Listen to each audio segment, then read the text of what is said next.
The Indiana Hospital Association has created an online tool to compare pricing for what's known as shoppable services across Indiana hospitals. Let's say you're pregnant and you live in Muncie, so you want to see the price of a healthy delivery at IU Health Ball Memorial Hospital here in Muncie. Almost $20,000. Well, maybe you've got reliable transportation and you're willing to drive 30 minutes when your water breaks. Anderson has two hospitals. Community Hospital Anderson shows the price of the same delivery at a little over $7,000. The other one, Ascension St. Vincent Anderson, under $3,000.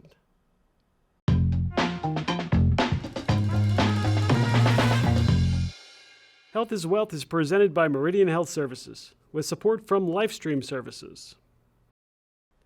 Okay, so that's settled. You've decided to drive to Anderson when the baby comes and deliver at one of the hospitals there, saving yourself lots of money, right? Well, I talked to Ball State economist Dr. Michael Hicks about the situation.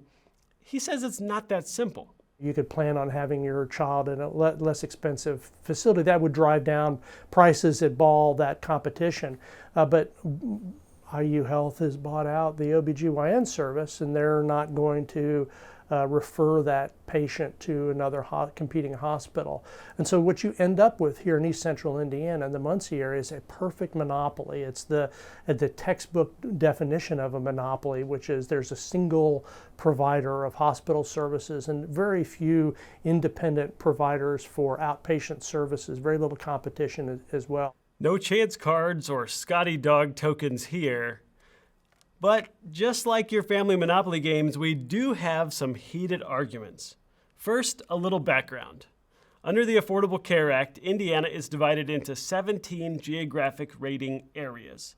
These were created for health insurance purposes, and the idea is that the map is drawn so there's a similar cost of medical care throughout each region.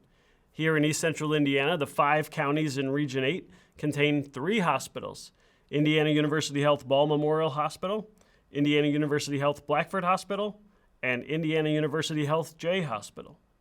In a common practice for small-town hospitals across the country, they've been purchased by a regional nonprofit organization that runs many hospitals. You may already see the other pattern. They're all owned by the same nonprofit, IU Health. And the IU Health acquisitions didn't stop at hospitals. They've also been acquiring many local doctors, pediatricians, OBGYNs, and specialists. So if you live in this part of Indiana, there's a good chance your primary care provider works for IU Health. And if you need an X-ray, you'll probably be referred to an IU Health radiologist. And if you need a hospital stay, well, your closest hospital is almost certainly owned by IU Health as well.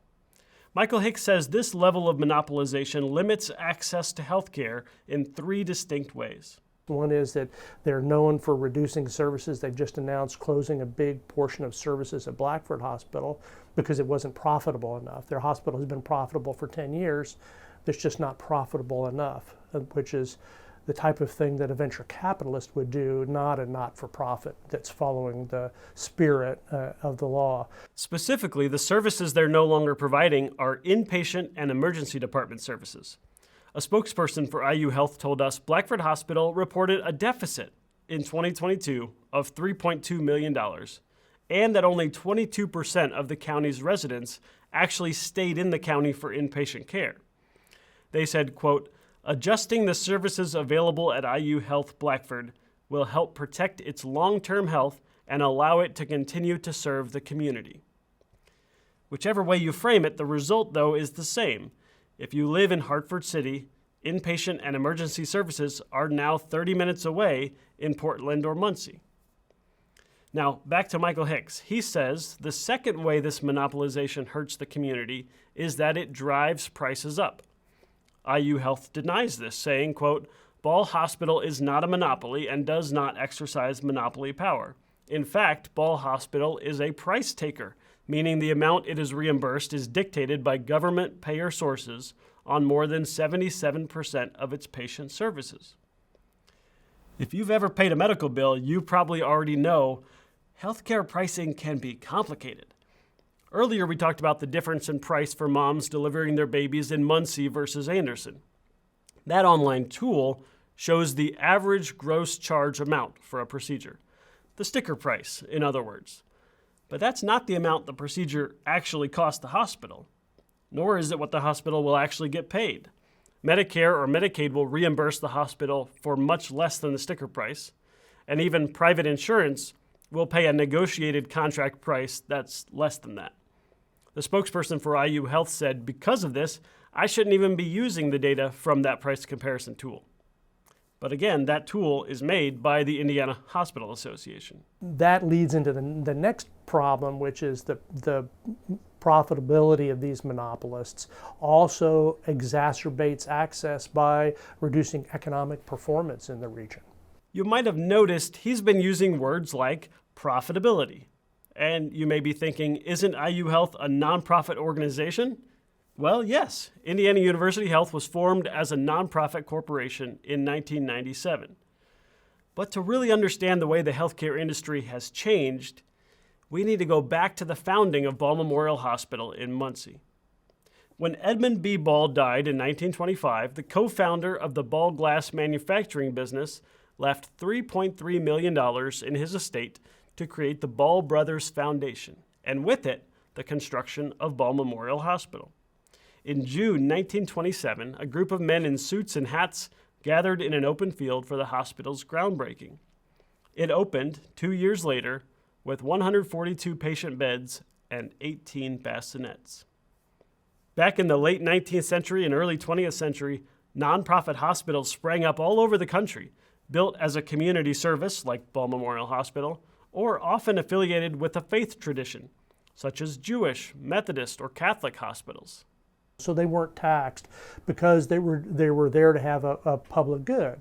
And that public good, that public benefit, they called it, was really overseen by a board of trustees who ensured that they would price in a way that would allow them to operate, and they would make a profit, net income, sufficient to stabilize themselves. Revenues went up, and more competitors entered the hospital business with the creation of Medicare in the 1960s, leading to the birth of major hospital chains.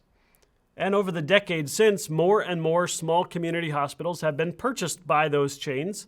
Chains merged with one another to create bigger chains. And now over 2/3 of U.S. hospitals are part of chains such as Indiana University Health. It's not a problem that they're making profits, but the problem with it, I think, really comes about, and it's always associated with monopolization, that their profits are just enormous. So just how large are IU Health's profits? Just to put it in context here, in Muncie, 65% of all the economic growth that's happened in Muncie since 2010 has been swallowed by the profits of IU Ball Memorial Hospital. Let me say that again. It's 60 to 65% of all the economic growth has been captured just by the profits of Ball Memorial Hospital. Not the income, not extra health care, just their profits, just their net income over cost. This seemed impossible, so I had him break it down for me. The value of all the goods and services produced in East Central Indiana, a little over $9 billion. And over the decade between 2010 and 2020, he says our local economy grew by about $1 billion.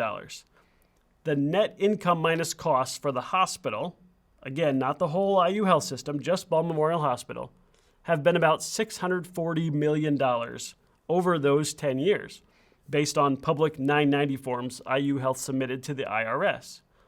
In economic terms, that's a $640 million opportunity cost for the Muncie community.